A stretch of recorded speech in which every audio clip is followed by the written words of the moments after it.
নিজে ঋণগ্রস্ত, 2 লক্ষ টাকা ঋণ আমার। আমি রিক্সা চালে আর শুধু কিস্তি চালে না পাই, আমি কি করবো? আলহামদুলিল্লাহ, আল্লাহর দরবারে লাখো কোটি শুকরিয়া মালিকের দরবারে, যেভাবে আল্লাহ রাখছে আমার। এই যে সারাদিন রুজি রোজগার করতেছি, খাইতেছি, চলতেছি, আলহামদুলিল্লাহ। আল্লাহ আমার যেভাবে রাখছে, আলহামদুলিল্লাহ। অটো তো বাড়বে, অটো না বাড়বে, মানুষ সব লোক ঋণগ্রস্ত, সব লোক ঋণগ্রস্ত। মনে করেন বাংলাদেশে প্রায় 2 কোটি রিক্সা হবে সারা বাংলাদেশে, সব লোক ঋণগ্রস্ত, প্রতিটা লোক। আমি নিজে ঋণগ্রস্ত, 2 লক্ষ টাকা ঋণ আমার। আমি রিক্সা চালে আর শুধু কিস্তি চালে না পাই, আমি কি করবো? কি করবো আমাকে বলেন? কেউ কি সাহায্য দিবে আমাকে? আমি কি করে চলবো রিক্সা চালা ছাড়া?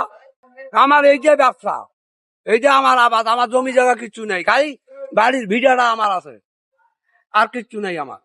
যে যে ইয়া লাগাইছে মিটার, টাকা শেষ, কারণ শেষ। টাকা আছে, কারেন্ট চলছে, টাকা দিয়ে না গাড়ি চার্জ দেয়, বিল দেওয়ার পর না গাড়িটা চার্জ দেওয়া হয়। এমনি তো আর কারেন্ট দিয়ে এমনি তো গাড়িটা চার্জ দেয় না, এমনি চার্জ দেয় না, টাকা দেওয়ার পর চার্জ। টাকা নাই, কারেন্ট নাই, সেই মিটার লাগা হয়েছে। যদি বলা হয় চাকরি দেখ মানুষ গিলাক, 2 কোটি লোক চাকরি দেখ সরকার, সেই না হয়ে যাবে অটো রিক্সা না চালাবো আমরা। চাকরি দিলে অটো রিক্সা চালাবো না। আমরা যদি অটো রিক্সা বাদ দেয়, আমরা কি করে খাবো? বউ বাচ্চা পালবো কিভাবে? বাচ্চা আমার ঋণ গিলে যে আছে, প্রতি সপ্তাহে যে আমার 7,000 টাকা দেওয়া লাগে, কোথা থেকে দিব? রিক্সা বন্ধ হলে না চুরি ডাকাতি বেশি হয়ে যাবে, ছিনতাই গাড়ি বেশি হয়ে যাবে। এগুলো লোক কই যাবে? কোথায় যাবে? দাঁড়াবে কোথায়? কি করি খাবে আমাকে বলেন?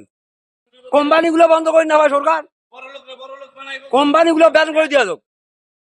কোম্পানি গুলো ব্যান করতে পারে না, ব্যাটারির কোম্পানি আউট, এগুলো ব্যান করতে পারে না। আমাকে বুঝান, যত কোম্পানি সব বন্ধ করে দাও, তাইলে তো যন্ত্রপাতি পাবে না, বানানো পাবে না।